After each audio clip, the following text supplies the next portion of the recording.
தர்மேந்திரன் பிரதான் அவர்கள் வந்து பதவி விலகு. கோடிக்கணக்கான பேர் கிட்டத்தட்ட 2.5 கோடி பேர் சேர்ந்துருக்காங்க. ஓவரால் பார்த்தா பிஜேபியை வீழ்த்துவதற்கு சக்திகளே இல்லைன்றது தான். இந்த நிலைமையில தான் இந்த காக்ரோச் பார்ட்டி, இந்த பரணி பய தாங்க காரணம். அந்த மாதிரி இந்த மோடி தான் காரணம். மோடி வீட்டை முற்றுகையிடணும். மோடி வீட்டை எதுக்கே நீ முற்றுகையிடணும்? பார்லிமெண்ட்ல திங்க மாதிரி முழங்கணும். பார்லிமெண்ட் உள்ளே போக முடியாதவங்க தானே ரோட்டில் நின்று போராடுறாங்க. அவங்களுடைய பிரதிநிதியாக நிலை நீ அங்கே பேசணும். அங்கே பேச மாட்டாராம், முடியாது.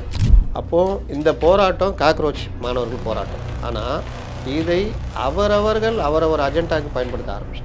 இந்த நடிகர்லாம் அப்படியே சமூக அக்கறை உள்ளவங்க. போன 5 வருஷம் என்ன பண்ணிங்கன்னா ஒன்றும் பண்ணல. சிபிஎம் என்ன பண்ணுது? டைஃபி எஸ்எஃப்ஐ வச்சுக்கிட்டு நீட்டை ரத்து செய். 5 வருஷம் இடதுசாரி கட்சிகள் கேரளாவில் ஆண்டிங்களே, அப்போது நீட்டை ரத்து செய்யறதுக்கு எதாவது பண்ணீங்களா அப்படின்னா ஒன்றும் கிடையாது. எங்கே நடிகை சனோகிட்டி அவர்கள் போயிருந்தாங்க. அவங்கள வந்து மைக்கை பிடுங்கி வெளியே அனுப்பின ஒரு விஷயம். அந்த மாதிரி வெளியே போய் என் மைக்கை பிடுங்குதுன்னா ஜனநாயகம்னு பேசுகிறாங்க. நாங்கள் மைக்கெல்லாம் பிடுங்கலையே, நீ தான் மைக்கை தான் பிடுங்குறியா? சுற்றி அந்த அம்மாவை அப்படியே சூழ்ந்துக்குவாங்க. கேட்டால் ஒரு வலதுசாரி தலைவர், அந்த கம்யூனிஸ்ட் தலைவர் வாங்கி அந்த மாணவர்கள்ட்ட கம்யூனிஸ்ட் கொள்கையை பேசிட்டு அப்புறமா சனம் செட்ட மைக்கு கொடுக்கலான்னு நினச்சாங்க. என்னடா உருட்டுறீங்க? இந்த ஜென்சி திமுக போய் அங்கே உட்காந்து பண்ண பார்த்துச்சு. ஜூலியை பார்த்துன்னு அவங்க பயந்துட்டாங்க போராட்டக்காரங்க. ஏம்மா இந்த ஜென்சி கிஞ்சிலாம் இங்கே கொண்டு வந்து வரக்கூடாது. ஆனால் இன்றைக்கி திமுகவில் எல்லாரும் போய் உட்காந்துட்டு இருக்காங்க, கனிமொழிலாம் பேசிகிட்டு இருக்காங்க. அதுக்குள்ளேயே என்ன பெரிய பிரதான இதுன்னா, விஜய் அரசியலுக்கு எதிராக நீ நடத்துறது காக்ரோச் போராட்டம். முதலமைச்சர் விஜய் அவர்கள் வந்து கர்நாடகா முதலமைச்சரை சந்திக்க போகிறதா ஒரு விஷயம் சொல்லப்படுது. அன்புமணி ராமதாஸ் அவர்கள் வந்து போய் சந்திக்கக்கூடாது. 2 இது காவிரி மேலாண்மை ஆணையம், உச்சநீதிமன்றம் அந்த இது விவகாரம் பிரச்சனையில் இருக்கும்போது அவங்க இதை காரணம் காமிச்சு தள்ளி போடுவாங்க அப்படின்னு. நேரடியாக சம்மந்தப்பட்ட பிரச்சனைகள் வரக்கூடிய 2 முதலமைச்சரை உட்காந்து பேசணும். அதில் ஏதாவது நல்ல தீர்வு வந்தால் நல்ல விஷயம் தானே. காக்ரோச் ஜனதா பார்ட்டின்னு அதாவது இந்த இது உருவானதே எப்படின்னா, ஒரு நீதிபதி விமர்சனம் பண்ணுறாரு. பூச்சி இனங்கள் மாதிரி இன்றைக்கி கொஞ்சம் பேர் இந்த மாதிரிலாம் இது பண்ணுறாங்க. அதை மிஸ்கைடு பண்ணி அந்த அபிஜித், அவன் யாருன்னா இந்த ஆம் ஆத்மியில் சோஷியல் மீடியாவில் இருந்தாலும், சோஷியல் மீடியா வழி நடத்தினாலும், இங்கே எடுத்துங்களேன் இந்த ஐடிவி இங்கே இப்போ பெண்ணு இந்த மாதிரி பண்ணாலும் நீங்கள் அதில் அவங்க பெரிய எக்ஸ்பர்ட் அவன். அதனால் டெல்லியில் ஆட்சி பிடிச்சது பல இதெல்லாம் நடந்தது. ஒரு கட்டத்தில் அவன் வேலைக்கு அமெரிக்கா போய் செட்டில் ஆகிடும். ஒரு 3 வருஷம் அங்கே இருக்கிறான். அங்கே இருந்துகிட்டே ஏதாவது பதிவு போட்டு இந்த மாதிரி இருக்கான். இந்த காக்ரோச் இந்த இது ஸ்பியூட்சின்னு இவன் காக்ரோச் பார்ட்டின்னு ஒன்று தொடங்குறான். நீங்கள் நான் ஏதோ பார்ட்டின்னு தொடங்குறோன்னா அது பெருசாக எஸ்டாப்ளிஷ் ஆகாது. ஆனால் இவன் தொடங்குறது உடனே கோடிக்கணக்கான பேர், கிட்டத்தட்ட 2.5 கோடி பேர் சேர்ந்துருக்காங்க. அப்படின்னா அதுக்கு பின்னாடி எவ்வளோ ஒர்க் இருக்கும், எவ்வளோ பெரிய டீமு, அந்த ஆப்பு, அதுக்கான இது. அப்போ இவனை திட்டமிட்டு அந்த ஒரு பெரிய ஒரு இதை உருவாக்குறாங்க. நீங்கள் இந்தியா போன்ற நாடுகளில் இப்போ பிஜேபி அது எதிர்கட்சியாக காங்கிரஸ் மற்ற கட்சிகள் இருக்குது. ஒவ்வொரு மாநிலத்திலும் இவர்களுடைய தவறான அரசியலால் பிஜேபி இவர்களால் எதிர்க்கவே முடியல. ராகுல் காந்தி ஒரு லீடராகவே இல்லை. என்னென்ன கோரிக்கை வைக்கிறது கூட தெரியல. நீங்கள் பீகாரில் போய்ட்டு எஸ்ஐஆர் கோரிக்கை, எஸ்ஐஆர்ன்றது சாதாரண நடைமுறை. அப்போ இந்த மாதிரி தலைவர்கள் காமெடி பீஸுகள்னால அப்புறம் ஊழல் ஆட்சி, முறைகேடான ஆட்சி. இப்போ திமுகலாம் பிஜேபி எதிர்க்கிறது, இப்போ இல்லை முன்னாடி. அப்போ எதிர்க்கும்போது இங்கே முறையான ஆட்சி நடத்தினா ஒன்றும் பண்ண முடியாது. ஆனால் நீங்கள் அதோட மோசமான ஆட்சியை நடத்துகிறீங்க, ஊழல் முறைகேடுன்னு வரும்பொழுது மக்கள் வெறுத்து ஒதுக்குறாங்க. அங்கே மம்தா பானர்ஜி பிஜேபிக்கு கடும் எதிர்ப்புன்னு. ஆனால் பெரிய ரவுடிசம், பெரிய முறைகேடு இந்த மாதிரி நடக்கும்போது அவங்க ஆட்சி தூக்கி எறியப்படுது. அப்போ பிஜேபிக்கு எதிரான ஒரு இதை இவங்களால் யாரையாலும் கட்டமைக்க முடியல. அதே மாதிரி பிஜேபி கவர்மெண்ட்டுக்கு எதிராக பெருசாக ஊழல், இப்போ காங்கிரஸ் கவர்மெண்ட்லாம் நீங்கள் மத்திய அரசு கடந்த இதெல்லாம் நீங்கள் பார்த்தீங்கன்னா பெரிய அளவில் ஊழல் இருக்கும். ஒவ்வொரு நாளும் ஏதாவது ஊழல் வெடிச்சிட்டு இருக்கும். தனிநபர்கள் ஊழல் இருக்கும், அமைச்சர்கள் பேரில் ஊழல். பிஜேபி கவர்மெண்ட்டில் அந்த மாதிரி எதுவுமே இவங்களால் சொல்ல முடியல. பெரிய அளவில் நீங்கள் மதவாதம் அப்படின்னு சொல்லிட்டு இருந்தது, அதுவும் பெரும்பாலும் குறைக்கப்பட்டுருச்சு. ஏன்னா அவர்களுக்கும் சில சிக்கல் இருக்குது. இஸ்லாமிய நாடுகளுடைய உறவு மற்றெல்லாம் வரும்பொழுது அவர்களும் அந்த இது இருக்குது. வட மாநிலங்களில் சில மாநிலங்களில் அந்த இதெல்லாம் நடந்துக்கிட்டு இருக்குது. சுத்தமாக போயிடுச்சுன்னா சொல்ல முடியாது. ஆனால் ஓவரால் பார்த்தா பிஜேபியை வீழ்த்துவதற்கு சக்திகளே இல்லைன்றது தான். இந்த நிலமையில தான் இந்த காக்ரோச் பார்ட்டின்னொன்னா அதை ஒரு பெரிய இது மாதிரி ஊடகங்கள் மற்றவர்களாம் கொண்டு வராங்க. அந்த பார்ட்டி என்ன பண்ணுது, இங்கே உள்ளுக்குள்ளே என்ன வர்றதுக்கு என்ன வேணும். அப்போது இந்த நீட் தேர்வு முறைகேடு, நீட்டு அந்த எக்ஸாம் வந்ததுலேருந்து அந்த தேர்வு வினாத்தாள் பிரச்சனைகள் இருந்துக்கிட்டே இருக்குது. இதில் மட்டும்தான் இருக்குதுன்னு பார்த்தீங்கன்னா, இந்தியாவில் கடந்த 10 ஆண்டுகளில் பிஜேபி கவர்மெண்ட் இதில் 152 வினாத்தாள் கசிவு முறைகள். இன்னைக்கு கூட ஒருத்தனை பிடிச்சிருக்காங்க, பீகாரில் போய் ஒழிஞ்சிட்டு இருந்தான், தூக்கின்னு வந்துட்டாங்க ஆசிரியர் தேர்வில். அப்போ இந்த மாதிரி எது ஒரு இது நடந்தாலும் அதில் இந்த மாதிரி ஆட்கள் கிளம்பி வரதான் செய்வோம். அது அரசு அதிகாரிகள் அவனுக்கு துணை போவானுங்க, அந்த அயோக்கியத்தனம்லாம் நடக்கும். இதெல்லாம் சரி பண்ணணும், கண்டுபிடிச்சி சரி பண்ணணும், கிரிமினல் ஆக்ஷன் எடுக்கணும், லஞ்ச ஒழிப்பு இதில் பண்ணணும். இதில் அரசு எந்த அளவுக்கு மெத்தனமாக இருக்குதோ அல்லது இதுக்கு துணை போதோ அங்கே மக்களுக்கு கோபம் வரும், கொந்தளிப்பு இருக்கும். அது அவ்வளோ சீக்கிரம் வெளிப்படாது. இந்த மாதிரி டைமில் தான் வெளிப்படும். 152 இது நடந்துருது பல எக்ஸாமில். இதை ராகுல் காந்தி தூக்கின்னு வந்து சொல்கிறாரு. ஆனால் காங்கிரஸ் கவர்மெண்ட்டில் பார்த்தா 2004லேருந்து 2016 வரைக்கும் பார்த்தா 171 இது நடந்துருக்கு. அதனால் எல்லா கவர்மெண்ட்லேயும் முறைகேடுகள். இங்கேயே டிஎன்பிஎஸ்சியில் நடக்கலையா? இங்கே நடந்ததை இப்போ நீ கொந்தளிக்கிறவங்க எத்தனை பேர் தட்டி கேட்டாங்க? இது ஒரு தனி கதை. அப்போது இந்த விவகாரத்தில் ஒரு கொதிநிலை இருக்குதுல்ல, அதை வந்து ஒருங்கிணைக்கிறாங்க. அதுக்கு மாணவர்கள் மத்தியில் ஒரு பெரிய வரவேற்பு இருக்குது. எல்லோரும் அப்புறம் ஜந்தர் மந்தரில் கூடுங்க, தர்மேந்திர பிரதான் பதவி விலகணும், நீட் முறைகேடு சம்மந்தமாக நடவடிக்கை எடுக்கணும், உயிரிழந்தவர்களுக்கு இழப்பீடு கொடுக்கணும். இதுதான் கோரிக்கை. 3 கோரிக்கை தான். இதில் வாங்சுக்ன்றவர் இறங்குறாரு கூட, உண்ணாவிரதம் அப்படின்னு. அவர் பார்த்தா ரொம்ப நல்லவர் அப்படின்னு எல்லாம் வெளியில் பேசிகிட்டு இருப்பாங்க. அவர் வந்து ஒரு காங்கிரஸ்காரருடைய பையன். லடாக்கில் அங்கே வந்து அந்த காலத்தில் போராட்டங்கள்லாம் நடத்தி தூண்டி விட்டவர். பல விஷயம்லாம் இருக்குது. கல்வி தந்தை மாதிரி ஒரு இதை பண்ணிக்கிட்டு அவர் அந்நிய நிதி வச்சுக்கிட்டு பண்ணவர் அவர். இப்போ அவர் வந்து இந்த போராட்டத்தில் குதிக்கிறார். இதையே ஊடகங்கள் இந்தியா முழுவதும் ஒரு பெரிய அளவில், அதாவது மற்ற கட்சிகள் எல்லாருமே ஒரு பெரிய அளவில் வைரலாக்குறாங்க. அப்போது இந்த போராட்டம் பெருசாக நடக்கும்போது வாங்சுக்கை உண்ணாவிரத்தில் நடுவில் இது பண்ணுறாங்க. இப்போ அவர் இப்போ வாபஸ் வாங்கிட்டார். திடீர் வாபஸ். அதுக்கு பின்னாடி சில விஷயங்கள் இருக்கும். இந்த போராட்டம் தொடருது. இப்போ ஜந்தர் மந்தரில் போராட்டம் அப்படின்றது பாராளுமன்றத்தை நோக்கி முற்றுகைன்னு போகிறப்போ பாராளுமன்றம் நடந்துக்கிட்டு இருக்குது. அப்போது காவல்துறை அதை வந்து ஃபுல்லாக கவர் பண்ணி நிற்கிறாங்க. 5 மணி வரைக்கும் அமைதியாக போகுது. 5 மணிக்கு மேலே ஒரு டீம் இறங்கி அடிக்குது போலீஸ் எல்லாத்தையும். திரும்பி தடி இதெல்லாம் நடக்கும்போது மாணவர்களுக்கு எதிரான கொடுமையான போராட்டம் அப்படின்றாங்க. போலீஸாரும் கிட்டத்தட்ட 70 பேர்கிட்ட காயம்.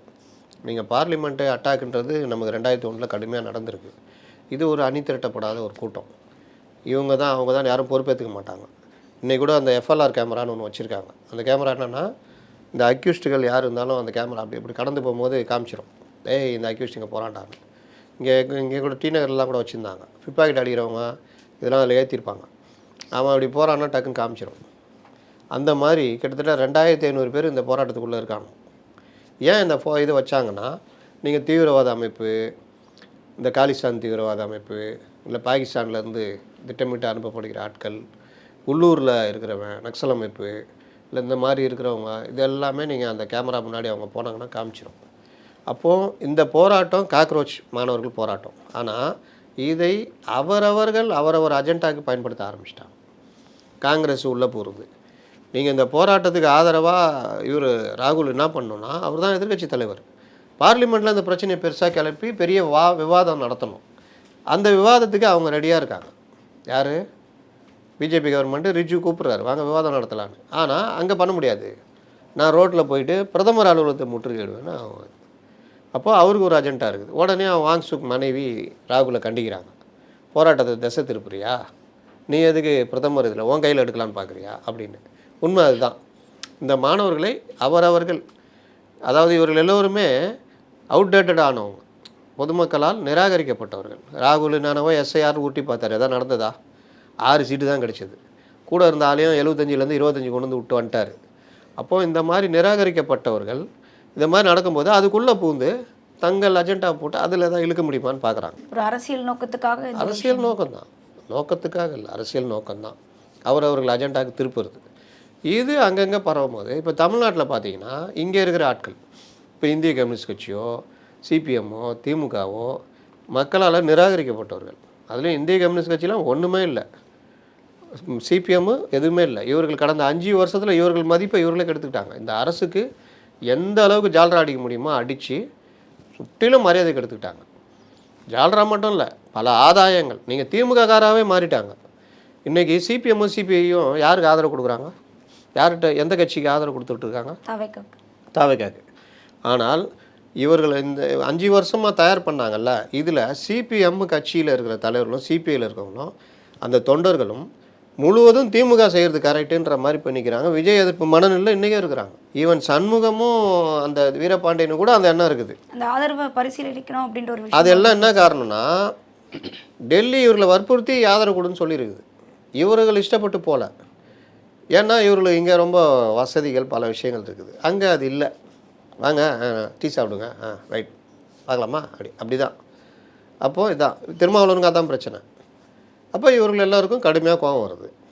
இந்த கோபம் தான் அவர்களுக்கு இப்போ பத்திரிகை துறையிலே கூட சில இடங்களில் ரிப்போர்ட்டர்ஸ் போவாங்க, நல்லா கவனிப்பாங்க, சாப்பாடு வித் ஹாட் டீலாம் சொல்லுவாங்க. போகும்போது ஒரு கவர் கொடுத்தாம போவாங்க.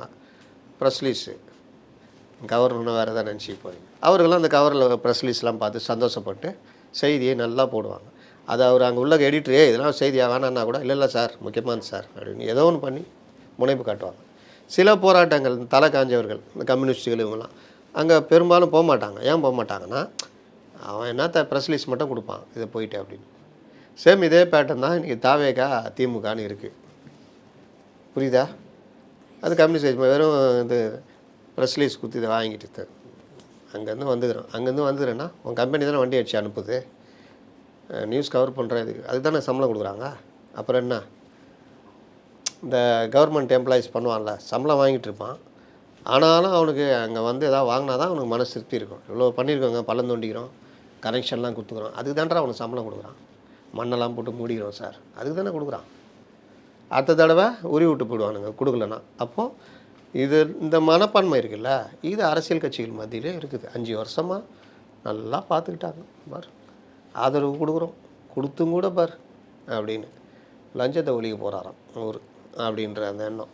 அப்போ இவர்கள் மத்தியில் இவர்கள் அவுடேட்டடு. ஏன்னா அவுடேட்டட்னா இவர்கள் கொள்கை பேசுனதுலெல்லாம் அப்படி கரைஞ்சி ஒன்றும் இல்லாமல் ஆகி எந்த கட்சி ஆளுதோ அதுக்கு ஜால்ரா அடித்து அதுக்கு முட்டு கொடுத்து அவர்களுடைய மக்கள் விரோத கொள்கைகளையும் ஆதரித்து மக்கள் விரோத நடவடிக்கைகளை கண்டுக்காமல் இருந்து இப்படிலாம் இருக்க மக்கள் ஒதுக்கிட்டாங்க. இப்போ இவர்கள் அப்படியே இருக்காங்க, நடா பண்ணுறது போனியாவலியா அப்படின்னு. அப்போ வந்து இங்கே மாணவர் போராட்டம் அங்கே நடக்குது. உடனே இங்கே காக்ரோச் பார்ட்டின்னு கொஞ்சம் பேர் வராங்க. உடனே இந்திய கம்யூனிஸ்ட் கட்சி நீ வாங்க என் ஆஃபீஸ்க்கு வாங்க நல்லா உட்காந்து. இப்போ இங்கே என்ன நடக்குது, எல்லா இதையும் சேர்த்து வச்சுக்கிட்டு டெய்லியும் ஒருத்தர் யாராவது நடிகை இவங்களாம் கூப்பிட்டுக்கின்னு பேசுங்க அப்படின்னு. இதில் யார் கவர் பண்ணுறதுன்றதில் பிரச்சனை. இந்திய கம்யூனிஸ்ட் கட்சி அங்கே சிபிஎம் அங்கே போகவே இல்லை, டைபி போவே, ஏன் பங்கு தகுறாரு.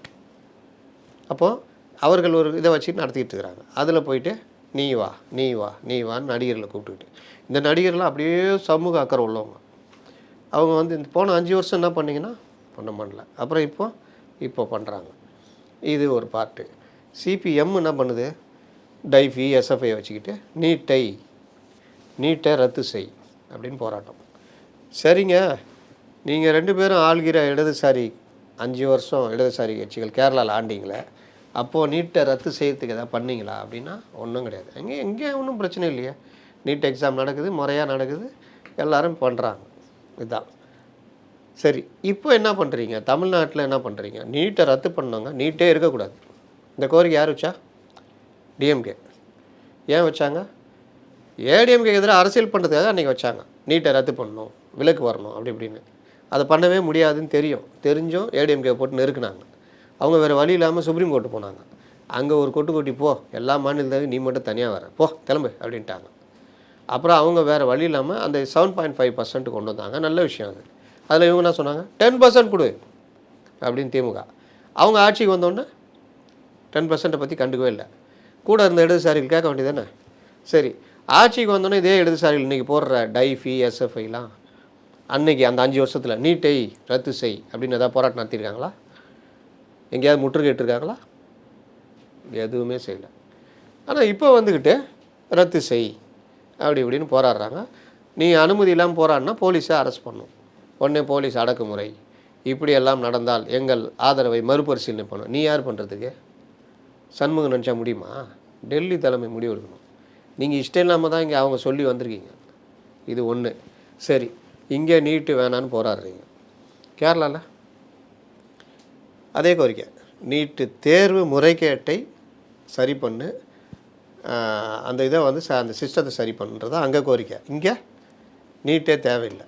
கம்யூனிஸ்டுக்குள்ளே எவ்வளோ முரண்பாடு பார்த்தீங்களா. ஏன்னா இங்கே இவங்க திமுகவே மாறிட்டாங்க. இதுதான் பிரச்சனை.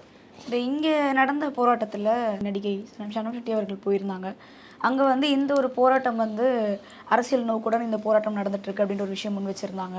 அவங்கள வந்து மைக்கை பிடுங்கி வெளியே அனுப்பின ஒரு விஷயமும் நம்ம பல வீடியோஸில் பார்த்துருப்போம். இதை நீங்கள் எப்படி சார் பார்க்குறீங்க? அதாவது நீட் எதிர்ப்பு போராட்டன்றது ஒரு பக்கம் நடத்திட்டு இருக்கும்போதே திமுக மற்றவர்களுக்கு என்ன கோவம்னா, இவர்களை வீழ்த்திட்டு தாவேகா வந்து உட்காந்துருக்குது. தாவேகா டிக்ளேர் பண்ணிட்டாங்க, நாங்களும் நீட்டு வேண்டாம் அப்படின்றத எங்கள் நிலைப்பாடு. அங்கே போராடுற மாணவர்களுக்கு ஆதரவுன்னு. வேறு என்ன பண்ணணும்? அவங்க இங்கே ஆட்சியில் இருக்காங்க. சட்டம் ஒழுங்கு எடுக்கிற மாதிரி நடுரோட்டில் அங்கங்கே போராட்டம் நடத்தினா போலீஸ் கைது செய்ய தான் செய்யும். கம்யூனிஸ்ட் சண்முகமே முதலமைச்சராக இருந்தாலும் அதான் பண்ணுவார். ஆனால் இவர்கள் ஒவ்வொரு காலகட்டத்துக்கு ஒவ்வொரு மாதிரி பேசிக்குவாங்க. இப்போ வந்து இந்த போராட்டம் நான் சொன்னேன், இவர்கள் டைஃபி இதை இறக்கின்னு இவங்க தனியாக பண்ணுறாங்க. இப்போ இங்கே பால நிலத்தில் கூப்பிட்டு உட்கார வச்சுக்கின்னு கூட்டம் நடந்துகிட்டு இருக்குது. அங்கே வந்த பெரும்பாலும் இந்த ஜென்சி திமுக போய் அங்கே உட்காந்து பண்ண பார்த்துச்சு. ஜூலியை பார்த்துன்னு அவங்க பயந்துட்டாங்க போராட்டக்காரங்க. ஏம்மா இந்த ஜென்சி கிஞ்சிலாம் இங்கே கொண்டு வந்து வரக்கூடாது, கிளம்புங்கன்னு கிளப்பி விட்டாங்க. ஆனால் இன்றைக்கி திமுகவில் எல்லாரும் போய் உட்காந்துட்டு இருக்காங்க, கனிமொழிலாம் பேசிகிட்டு இருக்கிறாங்க. அப்போ இந்த போராட்டம் இப்படி நடக்கும் பொழுது அதுக்குள்ளேயே என்ன பெரிய பிரதான இதுன்னா, விஜய்க்கு எதிராக, விஜய் அரசியலுக்கு எதிராக நீ நடத்துகிறது காக்ரோச் போராட்டம். பண்ண வேண்டியது நீட்டு தேர்வு முறைகேடை ரத்து சரி செய்யணும், சம்பந்தமானவர்களை கைது பண்ணணும், பிரதான் அவரை வந்து பதவி நீக்கம் பண்ணணும். இதானே இங்கே விஜய் வந்தார். அப்போ அவன் அஜெண்டா உள்ளே திணிக்கிறான். அந்த ரஞ்சித்து 8 தலித் அமைச்சிருக்காங்க, ஒருத்தர் தான் பண்ணுறாரு. அவர் கட்சி, அந்த கட்சி தலித் மக்களுக்கான கட்சின்னு சொல்லிட்டு தான் வர்றாங்க. அப்போவாவது திரும்ப மாற்றி பேசுவார். ஆனால் விசிகனால பட்டியலின மக்களுக்கான கட்சி. அதில் இப்போ அவர் ஆதி திராவிட நலத்துறை அமைச்சர், அந்த துறை சார்ந்து அவர் இயங்குறாரு. மற்றவங்கெல்லாம் தலித் அமைச்சர்னா, தலித்துகள் அமைச்சராக இருக்காங்கன்னா அவங்க துறைக்கு தான் அவங்க அமைச்சர். ராஜ்மோகனை குறி வைக்கிறாங்க. ராஜ்மோகன் பள்ளி கல்வித்துறை அமைச்சர். அதில் எதாவது தப்பாக நடக்கிறாரா? அதில் எதாவது பண்ணாமல் இருக்காரா? சரி, ராஜ்மோகன் பள்ளி கல்வித்துறை அமைச்சராக இருந்துக்கிட்டு டெய்லி தலித்தியம் பேசிக்கிட்டு சுற்றி இருந்தாருன்னா காரி துப்ப மாட்டாங்க? ஏயா, உனக்கு அமைச்சர் பதவி கொடுத்து நீ அமைச்சர் வேலையை பாருன்னா அதை விட்டு நீ இந்த வேலையை பண்ணிகிட்டு இருக்கிற. பள்ளி கல்வித்துறையில் என்ன பண்ண? பள்ளி கல்வித்துறை அமைச்சர். செய்தி ஒலிபரப்புத்துறை அமைச்சராக நீ என்ன பண்ண? தமிழ் வளர்ச்சித்துறை அமைச்சராக என்ன பண்ண? இந்த கேள்வி வரும்ல. அந்த வேலையை அவர் கரெக்டாக பார்க்குறாரா? அதிகமாக பட்டியலின மக்கள் படிக்கிற பள்ளிகள்னு பார்த்தா அரசு பள்ளி, அரசு உதவிபுரம் பள்ளி. அதை போய் கரெக்டாக பண்ணுறதுக்கு சிலபஸ் மாற்றுறது, அந்த வசதிகள் பண்ணி கொடுக்குறது, அதில் கரெக்டாக இருக்காங்களா? இலவச காலனி, சீருடை, மற்ற விஷயம் கரெக்டாக இருக்காங்களா? இதுதான் முக்கியம். இவர் சொல்லாமையே ஒரு முதலமைச்சரை நேரடியாக MC ராஜா ஹாஸ்டல் வந்து ஆய்வு பண்ணுறாரு. முதல்வரே என்றைக்காவது ஒரு நாள் ஸ்டாலினோ உதயநிதி ஸ்டாலினோ போய் ஆய்வு பண்ணியிருக்காங்களா? அந்த மாதிரி அவங்க சொன்ன வசதியெலாம் பண்ணி கொடுக்குறாங்க. முதல்வரே வர்றாரு. சரி, இது ஒரு பார்ட். அப்போது ரஞ்சித்துக்கு என்ன அஜெண்டா? இந்த கவர்மெண்ட்டுக்கு எதிராக பேசணும், தலித்து இதுன்னு. தலித் அஜெண்டாவை இங்கே கொண்டு வரீங்க. நீங்கள் நீட்டுக்கான ஒரு விஷயத்தானே பேசுகிறீங்க, இங்கே எங்கே தலித் அஜெண்டா? சரி, இப்படி கேள்வி கேட்குற ரஞ்சித்து கடந்த 5 ஆண்டுகளில் என்ன பண்ணார்? அப்போது இவர்களுக்குள்ள இந்த ஒவ்வொருத்தருக்கும் ஒவ்வொரு அஜெண்டா வச்சு பண்ணுறாங்க. சனம் ஷெட்டி உள்ளே போகிறாங்க. அவங்க வந்து போன கவர்மெண்ட்டில் அந்த இது விஜய்க்கெலாம் ஆதரித்து பேசினவங்க, வெளிப்படையாக பேசக்கூடிய ஆள். நீங்கள் பிக் பாஸ்லேயே பார்க்கலாம். கையை நீட்டி பேசின பாலாஜி ஒரு வழி பண்ணுவாங்க. யார்கிட்ட வந்து பண்ணுற? அடிச்சிடுவியா? அடிடா, நீ அடி பார்க்கலான்னு பாலாஜியை பயந்துருவாப்புல. அதுக்கு முன்னாடி வரைக்கும் எல்லாருக்கிட்டையும் அவர் கையை முறுக்கின்னு முஷ்டியை முறுக்கின்னு சீனை போடுவார். ஒரு பெண்ணு துணிஞ்சு நின்று கேட்டவொன்னே ஒன்றும் பண்ணுவேன். ஏன்னா அங்கே வந்து நீ உன் ரோலு என் ரோலு, நீ பேச்சாக பேசணும். நீ வந்து முழுக்கிட்டு வந்து அடிக்கிற மாதிரி வந்தால் பல பேர்கிட்ட அவர் அந்த ஆட்டிடியூட் காமிப்பார். இந்த பொண்ணு துணிஞ்சு நின்று கேட்டவொன்னே அவர் பயந்துருவார். அவர் மன்னிப்புலாம் கூட கேட்பார். அப்புறமா அப்படிப்பட்ட ஆள் சனம் ஷெட்டி. அவங்க போனதில் தாவேகா ஆதரிச்சு பேசினாங்க. இப்போ அவங்க வந்துட்டு நீங்கள் அந்த போராட்ட காலத்திலேயே பெரிய விஷயம் என்னென்னா ஜனநாயகன் படம் பார்த்தவங்க, ஜோக்கர்கள் அப்படி இப்படின்னு அதை அவங்க வந்தோடனே கேள்வி கேட்குறாங்க. நான் இங்கே இருக்கிறவங்க எவ்வளோ பேர் காக்ரோச் பார்ட்டி, ஆர்கானிக்காக வந்தவங்க எத்தனை பேர், அரசியல் கட்சிகள் யாருன்னு பார்த்தா பெரும்பாலும் அரசியல் கட்சியை சார்ந்தவங்க தான், திமுக அது இதுன்னு. அப்போ அவர்கள் அஜெண்டா என்ன? விஜய்க்கு எதிராக. இங்கே அதை தான் அவங்க வந்து கேள்வி கேட்குறாங்க. அந்த துணிச்சலை பாராட்டணும். நான் ஜனநாயகன் படத்தை பார்த்துட்டு வந்திருக்கேன், நான் பார்த்தேன், அதுக்காக நான் ஜோக்கரா? இங்கே வெற்றிமாறன் டைரக்டர் இருக்கார், சினிமா சொல்லி தாத்தம் இருக்காங்க. அப்போ இவங்களாம் ஜோக்கரா? என்ன பேசுகிறீங்க? இங்கே அஜெண்டா என்ன? நீட்டுக்கு எதிரான இது, அது தானே பேசணும். இங்கே இவரெலாம் வந்தாங்கன்னு கேட்டோன்னா அவ்வளோதான். அதில் ஒரு பாதி கும்பல் பாராட்டுது, ஒரு பாதி பேர் கத்துறான். அப்போது இந்த விவகாரம் வந்து உடனே மைக்கை பிடிங்கிட்டு கோஷம்லாம் கொடுத்துட்டு அந்த அம்மா வெளியே போய் என் மைக்கை பிடுங்குதுன்னா ஜனநாயகன்னு பேசுகிறாங்க. நாங்கள் மைக்கெல்லாம் பிடுங்கலையே, நீ தான் மைக்கை தான் பிடுங்குறியா? சுற்றி அந்த அம்மாவை அப்படியே சூழ்ந்துக்குவாங்க. பேச விடணும், அவங்க தான் பேச ரெடியாக தான் பேசிட்டு தானே இருக்காங்க. அப்புறம் என் மைக்கை பிடுங்குறீங்க கேட்டால் ஒரு வலதுசாரி தலைவர், அந்த கம்யூனிஸ்ட் தலைவர் வாங்கி அந்த மாணவர்கள்ட்ட கம்யூனிஸ்ட கொள்கையை பேசிட்டு அப்புறமா சனம் செட்டிட்ட மைக்கு கொடுக்கலான்னு நினச்சாங்க. என்னடா உருட்டுறீங்க, அந்த அம்மா தான் பேசிகிட்டு இதில் பேசட்டும், ஏதாவது பெரிய கலவரம் மாதிரி வர மாதிரி தான் ரைட் நீ பிடுங்கணுன்னு அர்த்தம். எதுவுமே இல்லையா, அவங்க பேசுகிறாங்க, கேள்வி கேட்குறாங்க, பேசுகிறாங்க. அதனால் இவர்கள் வந்து ஒவ்வொருத்தரும் ஒவ்வொரு அஜெண்டா வச்சுக்கிட்டு இதில் இயங்குறாங்க. யாரும் நீட்டை ரத்து பண்ணுன்னு யாரும் கேட்கல, இங்கே இருக்கிறவங்கள தவிர.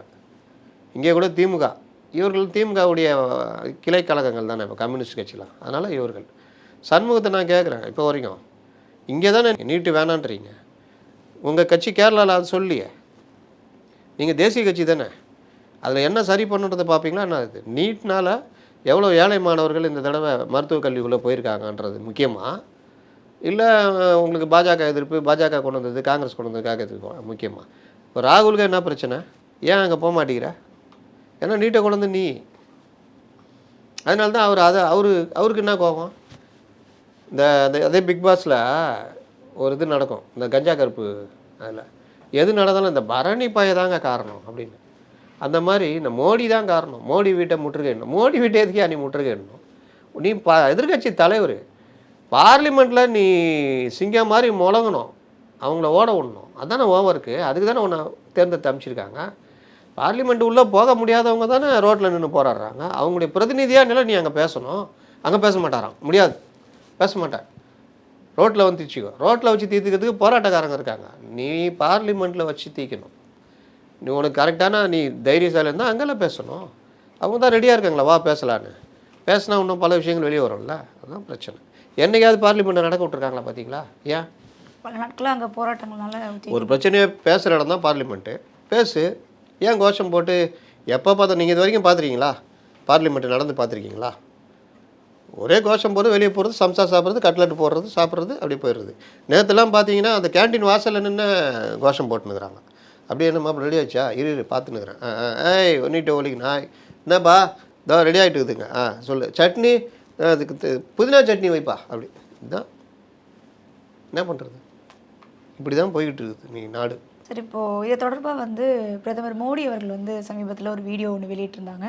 அந்த ஒரு ரீல் வந்து இப்போது ஒரு உலக சாதனை படைச்சிருக்குன்ற ஒரு விஷயமும் சொல்லப்படுது. அப்படியா? இப்போ அதற்கு நன்றி தெரிவிக்கும் விதமாகவும் மறுபடியும் நரேந்திர மோடி அவர்கள் வந்து ஒரு வீடியோ வெளியிட்டிருந்தாங்க.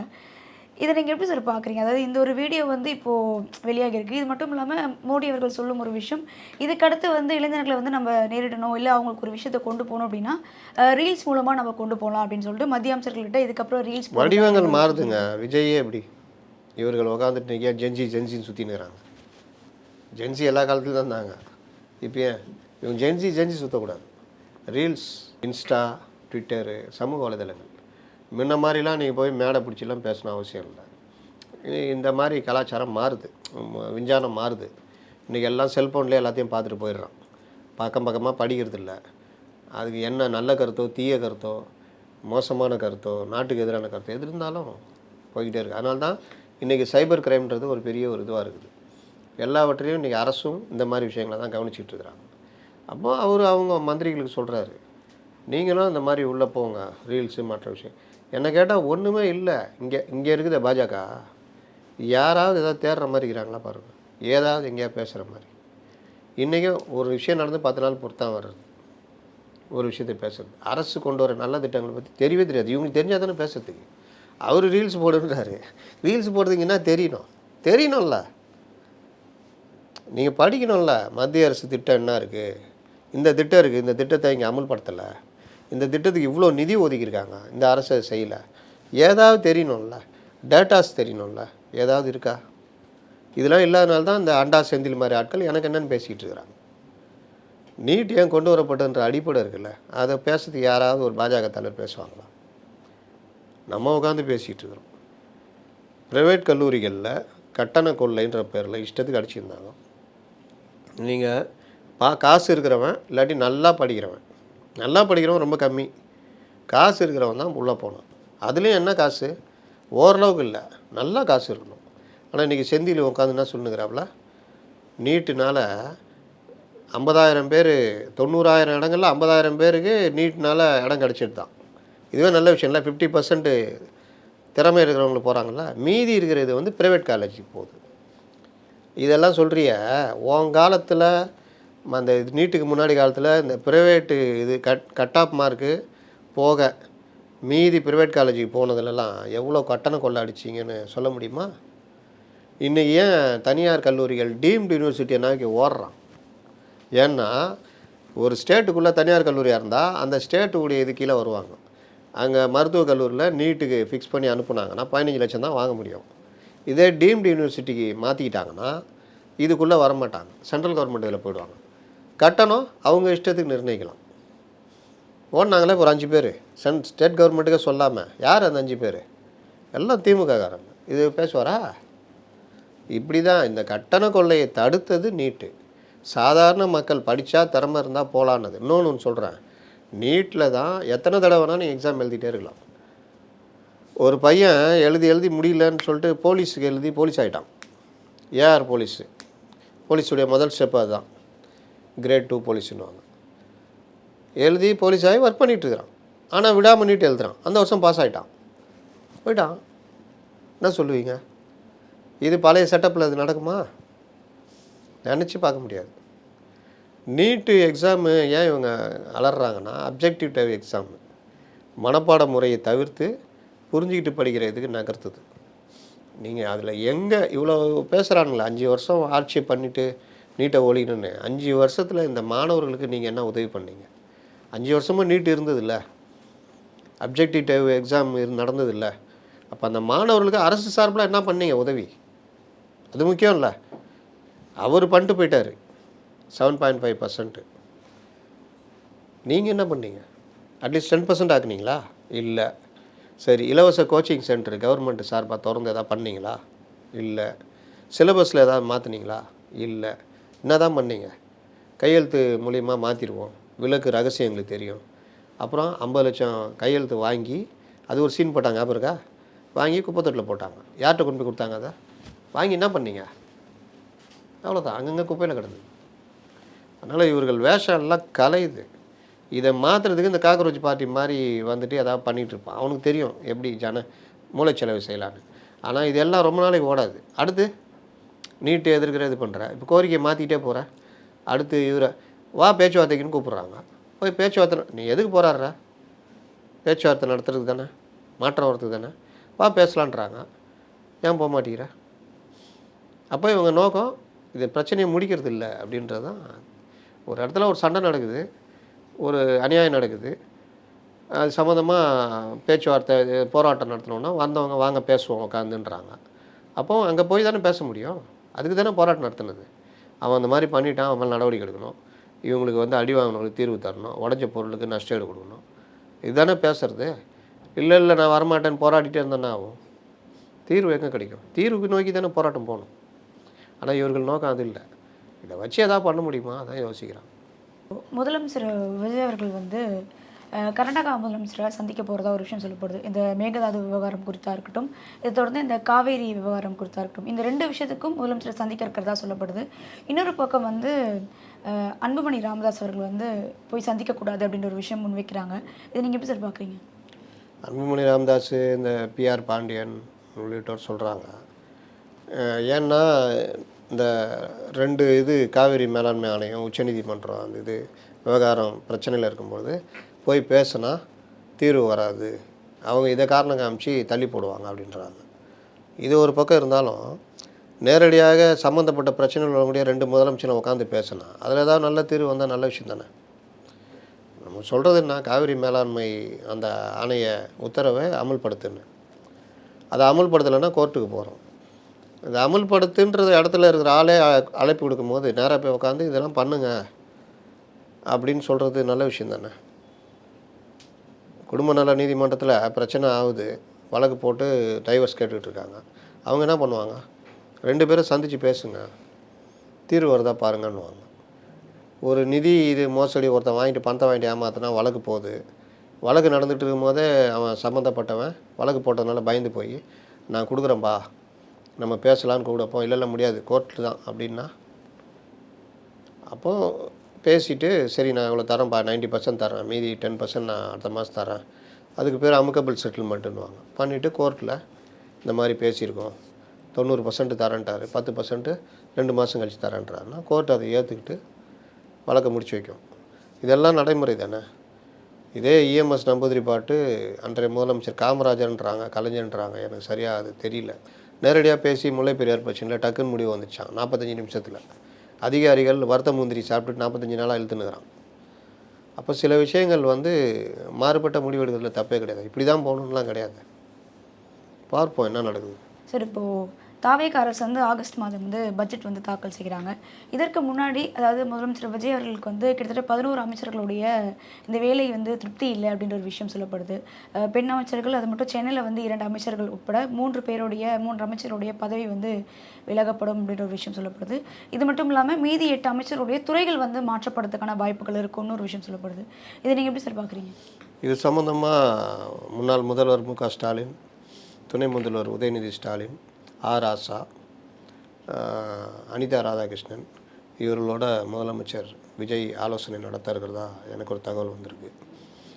அவர்கள் எந்தெந்த அமைச்சர்கள் சரியில்லை, யாரை நீக்கணும், யாரை சேர்க்கணும்னு அந்த குழு அமைச்சு அனிதா ராதாகிருஷ்ணன் இவர்களோட முதலமைச்சர் பேசுகிறதா ஒரு தகவல் வந்திருக்கு. அதனால் முன்னாள் முதல்வர் ஸ்டாலின், உதயநிதி ஸ்டாலின், அனிதா ராதாகிருஷ்ணன், ராசா இவர்கள் ஆலோசனைப்படி விஜய் அவர்கள் அமைச்சரவை மாற்றி அமைப்பார் அப்படின்னு நான் நம்புகிறேன். ஏங்க சிரிக்கிறீங்க? நீங்கள் கேட்ட கேள்வி நான் சிரிச்சிருக்கணும்ல. ஏங்க ஒரு கவர்மெண்ட் 2 மாதம் ஆகுது. 2 மாதத்தில் இவர் சரியில்லை, அவர் சரியில்லை. நீங்கள் வேலைக்கு சேர்றீங்க ஒரு கம்பெனியில். 2 மாதத்தில் உங்களை முடிவு பண்ணால் உங்களுக்கு எப்படி இருக்கும் சொல்லுங்கள். நீங்கள் இந்த நிறுவனத்துடைய வாசகர்களுடைய எண்ணங்களை பார்க்குறது எப்படி போகுது. உங்கள் உழைப்பு உங்களை மட்டும் சார்ந்ததில்லை. உங்களுடைய சோஷியல் மீடியா, உங்களுடைய கேமராமேனு, உங்களுக்கு கேள்வி தருவர், பல இதை சார்ந்தது. இது எல்லாத்தையும் வச்சு தானே உங்களுடைய பெர்ஃபார்மன்ஸ் பண்ண முடியும். 2 மாதம் 3 மாதத்துலேயே நீங்கள் சரியில்லை கிளம்புங்கன்னா நீங்கள் என்ன பண்ண முடியும்? கல்யாணம் ஆகி வர பொண்டாட்டியே சமையல்ன்ற பேரில் 2 வருஷமாக நம்மளை சாவடிப்பாங்க. அதுக்கப்புறம் தான் கொஞ்சம் தேறி கீறி ஒரு சமையல் பண்ணிட்டு அது நல்லா இருக்குன்னு நம்ப வைப்பாங்க. நீங்கள் மறுத்து பேசினீங்கன்னா சாப்பாட்டுக்கு பிரச்சனை வந்துடும்னு மறுக்காமல் போடுவீங்க. இதுதானே உலகம். கல்யாணம் ஆன பொண்ணு வந்தால் 2 மாதத்துலேயே நல்லா சமையல் பண்ணணும்னா எப்படி முடியும்? அது நல்லா சமையல் பண்ணால் கூட அந்த மாமியார் என்ன சொல்லும், என்னத்தான் வைக்கிறாளுங்க, நான்லாம் வச்சேன்னா 8 வீட்டுக்கு அது மணக்கும் அப்படின்வாங்க. உண்டா இல்லையா? 2 மாதத்தில் உட்காந்து அவ்வளோ இது பண்ணுறீங்களே. உங்களுக்கெல்லாம் 5 வருஷம் கொடுத்தா நீங்கள் ஒன்றும் பண்ணலையே. அதான் சொல்கிறேன், நான் முதல்வருக்கு சொல்கிறேன், அனிதா ராதாகிருஷ்ணன் இவங்களெல்லாம் வச்சு ஆலோசனை பண்ணி யாரை வச்சுக்கணும்னு பேசி முடிச்சு வைங்க. இல்லாட்டி இந்த பிரச்சனை கிளம்பினே இருக்கும். இப்போ சில பைத்தியக்காரர்கள் பேஜிவுக்காக கிளப்பி விடுறது இதெல்லாம். உங்களுக்கு மானிய கோரிக்கை தான் ஒரு அமைச்சர் எப்படி இருக்கார், ஸ்டஃப்பாக இருக்காரா இல்லையான்னு தெரியும். இப்போ எனக்கு கூட பல அமைச்சர்கள் மேலே மாறுபட்ட கருத்து இருக்குது. இந்த ஆவின் பற்றி நான் தொடர்ச்சியாக பேசுகிறேன். அந்த ஆவினுக்கு ஒரு அமைச்சர் இருக்காங்களா இல்லையான்னு தெரில. அமைச்சர் என்ன நினச்சினா அங்கே போனோன்னே அதாம்மா பால் பாக்கெட்டு, இதான் மிஷின், இதை உழுது பார்த்தீங்களா, அது இது 1/2 லிட்ரு, இது 1 லிட்ரு, அப்படியா, சரி சரி. அமைச்சர் ஆவினில் ஆய்வு, இதுவா? ஆவின் எங்கே பிரச்சனை ஆயிருக்குது, என்ன ஆயிருக்குது, நான் அப்படிலாம் ஆய்வு பண்ணியிருக்கேன்.